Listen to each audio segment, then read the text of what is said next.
بسم اللہ الرحمن الرحیم۔ السلام علیکم معزز طلباء کرام، آپ سب کیسے ہیں؟ آج ہم موطا امام محمد کے سبق نمبر 218 کو پڑھیں گے۔ آج کے ہمارے سبق کا عنوان ہے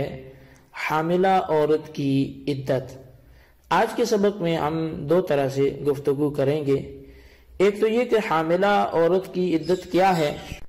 اور دوسرا یہ کہ ابعد الاجلین، یعنی جس کی دو عدتیں بن رہی ہوں،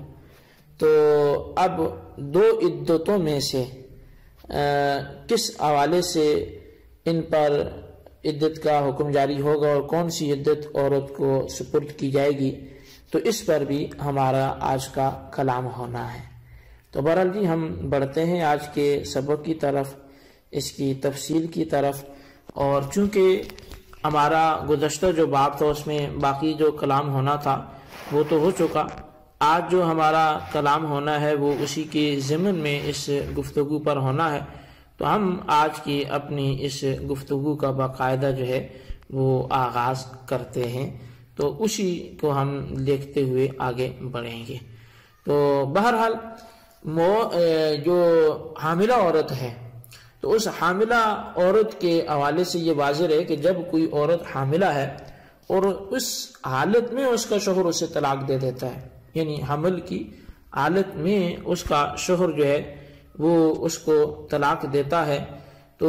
ایسی صورت میں اب یا تو شوہر نے اسے طلاق دی ہے یا شوہر نے طلاق نہیں دی، لیکن شوہر کا اس سے کیا ہو گیا، انتقال ہو گیا ہے۔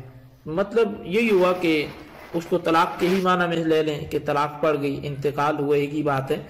تو حاملہ عورت کو دونوں صورتوں میں عدت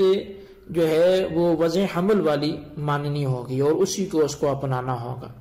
طلاق کی عدت چونکہ 3 حیض ہوتی ہے اور حاملہ کو حیض نہیں آتا، اس لیے اس کو اب 3 حیض کے بجائے 3 ماہ گزارنے کا حکم نہیں ہوگا، بلکہ یہ عدت اب وضع حمل میں تبدیل ہو جائے گی۔ اسی طرح شوہر فوت ہو گیا تو 4 ماہ اور 10 دن عدت کے بجائے حاملہ کو وضع حمل تک عدت گزارنا پڑے گی۔ اس مسئلے کو صاحب بحر شریعت نے جو ہے وہ ذکر فرمایا ہے، اور اس مسئلے کی تائید میں چونکہ کثیر احادیث بھی ہیں، تو اس حوالے سے اس کی تائید اور توثیق میں چند آپ کے سامنے ذکر کرتا ہوں۔ سب سے پہلے یہ کہ بہقی شریف میں عروہ بن میمون سے حوالے سے امام بہقی نے روایت کیا کہ وہ اپنے والد سے انہوں نے روایت کی ہے، اور وہ ام کلثوم بنت عقبہ سے بیان کرتے ہیں کہ وہ حضرت زبیر رضی اللہ عنہ کے عقد میں تھیں۔ ایک مرتبہ حضرت زبیر جب وضو کر رہے تھے تو یہ آئیں اور کہنے لگی کہ میری خواہش ہے کہ تم مجھے طلاق دے دو۔ تو اب حضرت زبیر نے طلاق دے دی تو وہ اس وقت حاملہ تھی۔ حضرت زبیر رضی اللہ عنہ اس کے بعد مسجد میں چلے گئے، یعنی جب طلاق دی تو وہ مسجد میں چلے گئے۔ اب طلاق دینے کے بعد ادھر ان کی بیوی نے بچہ یا بچی یعنی جو اولاد تھی وہ جنا۔ اس کے بعد حضرت زبیر رضی اللہ تعالیٰ عنہ حضور علیہ السلام کے پاس حاضر ہوئے اور سارا ماجرا کہہ سنایا۔ آپ نے ارشاد فرمایا معاملہ ختم ہو گیا، یعنی عدت پوری ہوگی۔ تو اس نے اس عورت کا معاملہ جو ہے وہ اس کے ہاتھ میں دے دیا ہے۔ حضرت زبیر رضی اللہ تعالیٰ عنہ نے اس وقت کہا اس نے مجھے دھوکہ دیا، اللہ تعالیٰ اس کو اس کے دھوکے کی سزا دے۔ تو مطلب یہ کہ چونکہ عدت وضع حمل تھی تو وضع حمل جو ہے وہ اسی وقت پوری ہوگی، تو اب وہ 3 ماہ والی بات یا ایسی کہ لمبی چوڑی عدت نہیں رہی۔ تو یہ ایک حدیث پاک آپ نے اس حوالے سے سماعت کی۔ اچھا، اب دوسرا جو ہے اس حوالے سے قول وہ نصب الرایہ کے اندر ایک حدیث پاک ہے، تو اس کے جو راوی ہیں وہ حضرت عمر رضی اللہ تعالیٰ عنہ ہیں۔ آپ نے فرمایا کہ حاملہ عورت اگر بچی یا بچے کو جنے جبکہ اس کا شوہر جو ہے وہ مرحوم ابھی غسل دینے کے لیے تختے پر ہی ہے، تو اس حاملہ عورت کی عدت پوری ہو گئی ہے اور اب وہ جہاں چاہے شادی کر سکتی ہے۔ فرماتے ہیں کہ میں کہتا ہوں کہ امام مالک نے اپنی موطا میں جناب نافع سے اور وہ ابن عمر سے روایت ذکر کرتے ہیں، یہ صاحب نصب الرایا کہتے ہیں کہ ان سے پوچھا گیا کہ اگر کسی عورت کا شوہر انتقال کر جائے اور وہ اس وقت حاملہ ہو تو اس کی عدت کیا ہوگی؟ انہوں نے فرمایا جب وہ وضع حمل کرے وہ اس کی عدت ہے، اس وقت اس کی عدت ختم ہو جائے گی۔ تو ایک انصاری شخص نے انہیں خبر دی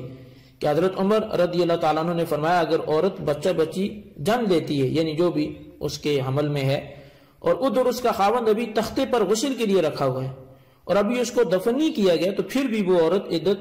گزار چکی ہے۔ اب یہ روایت بھی آپ نے ملاحظہ کی۔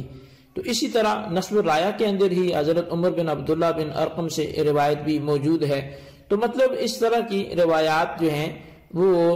کثیر تعداد میں موجود ہیں، جن سے بالکل صاف صاف ظاہر ہے کہ جس حاملہ عورت کا شوہر فوت ہو جائے اس کی عدت وضع حمل ہے،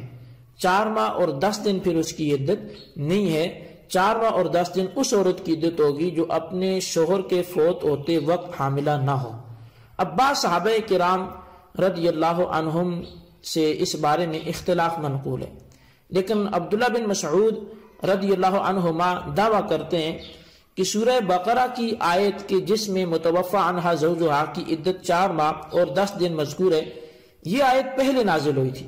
اور اس کے بعد 28ویں پاری کی جو آیت ہے وہ بعد میں نازل ہوئی، جس میں حاملہ ہونے کی صورت میں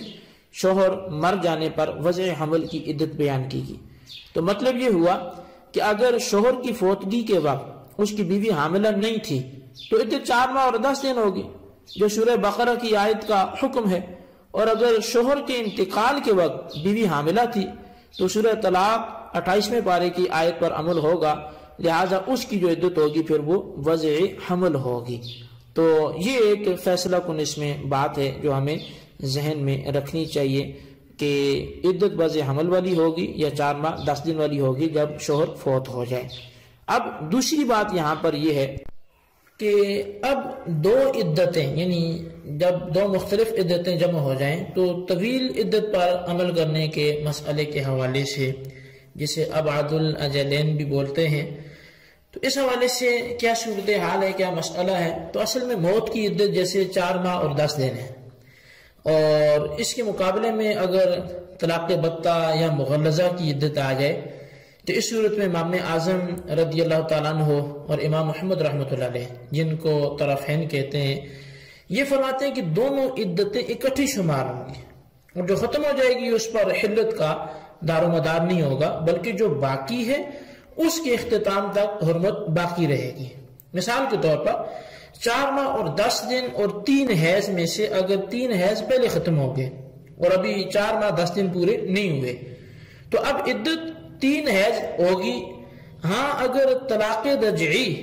اور موت کی عدت اکٹھی ہو جائیں تو اس صورت میں جو ہے وہ عدت وفات پر عمل کریں گے، کیونکہ طلاق رجعی سے نکاح ختم نہیں ہوتا۔ تو اب جیسے کہ میں نے عرض کیا کہ جس کے پہلے 3 حیض ختم ہوئے تو اس کی وہ والی عدت ختم ہو گئی، 3 حیض ختم ہونے پر وہ عدت ختم ہوگی، لیکن جو عدت ابھی جاری ہے، یعنی مثال کے طور پر اس کو جب طلاق دی تھی تو اب اس صورت میں ایک مثال جو ہے وہ میں آپ کے سامنے رکھتا ہوں کہ ایک عورت کو طلاق ہوئی، وہ طلاق جو ہے وہ اس کی عدت یعنی 3 حیض گزاری رہی تھی کہ دوران عدت اس کا جو شوہر تھا وہ انتقال کر جاتا ہے۔ تو اب ان روایات کے مطابق جو ہے جو مختلف کتب میں موجود ہیں، جو میں کچھ آپ کے سامنے رکھتا بھی ہوں، ان روایات کے مطابق طلاق کی عدت وقت طلاق سے شروع ہو چکی ہے، یعنی جب اس نے اور مرد نے طلاق دی تھی طلاق سے عدت شروع ہوگی۔ کیونکہ میں چاہوں گا کہ میں آپ کے سامنے کچھ 1-2 روایتیں رکھ لوں، جیسے مصنف ابن شیبہ میں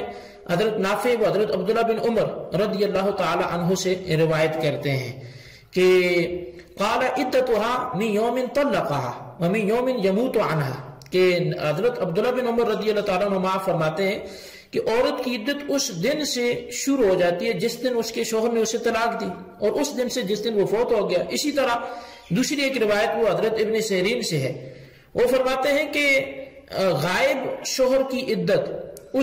یعنی غائب شوہر کی عدت اس دن سے اس کی عورت گزارنا شروع کرے گی جس دن وہ فوت ہوا یا اس دن سے جس دن اس نے اسے طلاق دی۔ اسی طرح ابراہیم کہتے ہیں کہ عورت کی عدت فوتگی کے دن سے شروع ہو جائے گی اور اس دن سے جس دن مرد نے اسے طلاق دینے کا لفظ بولا تھا۔ اب یہ جتنی بھی روایات ہیں ان سے کیا ثابت ہوتا ہے؟ ان سے یہ ثابت ہوتا ہے کہ طلاق کی عدت وقت طلاق سے شروع ہو چکی ہے، اور اب وفات کی عدت وفات کے دن سے شروع ہوگی۔ طلاق کی عدت 3 حیض تھی، وفات کی عدت کیا ہے؟ وفات کی عدت 4 ماہ 10 دن ہے۔ تو جب کوئی حاملہ نہ ہو، حاملہ ہوگی تو وضع حمل ہے۔ تو اب جو طلاق کی عدت 3 حیض ہے یہ شروع ہو چکی کب سے؟ جب سے طلاق دی، اور جب شوہر فوت ہو گیا تو وفات کی عدت وفات سے شروع ہو گئی۔ اچھا، کچھ دن تو دونوں عدتوں کے مشترکہ گزریں گے، یعنی 1 ماہ حیض کا گزرا تھا اور 2 ماہ بھی اس کے باقی تھے اور شوہر فوت ہو گیا، تو اب 4 ماہ 10 دن یہ فوت ہونے والے اور 2 ماہ پچھلی عدت کے باقی ہیں، تو گویا 2 ماہ دونوں عدتوں کے جو ایام ہیں وہ مشترک رہیں گے، یعنی اس عدت میں بھی وہ 2 ماہ شمار ہو رہے ہیں، دوسری میں بھی شمار ہو رہے ہیں۔ تو لیکن جو پہلے شروع ہوئی وہ پہلے ختم ہو سکتی ہے، کیونکہ جو 3 حیض تھے تو وہ 3 حیض پہلے ختم ہو گئے، 4 ماہ 10 دن ابھی ہوئے نہیں تھے، اس لیے پہلی عدت کے ختم ہونے پر وہ دوسری عدت سے ابھی باہر نہیں آئے گی عورت، لہٰذا اس دوسری عدت کے ختم ہونے تک وہ حرمت میں رہے گی۔ یہ مفہوم ہوتا ہے ابعد الاجلین کا، کہ 2 عدتوں میں سے جو زیادہ بعید کی ہے اس کو ہم لیں گے، اور اس کی تائید جو ہے وہ مصنف عبدالرزاق کی ایک روایت سے بھی ہو سکتی ہے، جو حضرت سوری فرماتے ہیں کہ جب کوئی شخص اپنی بیوی کو حالت مرض میں طلاق دیتا ہے تو اس کی عورت 2 عدتوں میں سے جو لمبی ہوگی وہ گزارے گی۔ اگر 4 ماہ 10 دن کی عدت جو ہے وہ حیض کی عدت سے زیادہ ہے تو 4 ماہ 10 دن عدت گزارے گی، اور اگر حیض کی عدت زیادہ لمبی بنتی ہے تو حیض والی عدت گزارے گی۔ تو بہرحال جو ابعد الاجلین ہے عدت اس کی وہی والی ہوگی۔ یہی مسئلہ حناف کا ہے، اسی کو آپ اچھی طرح سمجھیں، اس کے خلاصے کو رجسٹر پر ضرور لکھیں۔ اللہ تعالیٰ سے دعا کرتے ہیں جو ہم نے پڑھا سنا سے یاد رکھنے کی توفیق نصیب فرمائے، آمین بجاہ نبی الامین صلی اللہ علیہ وسلم۔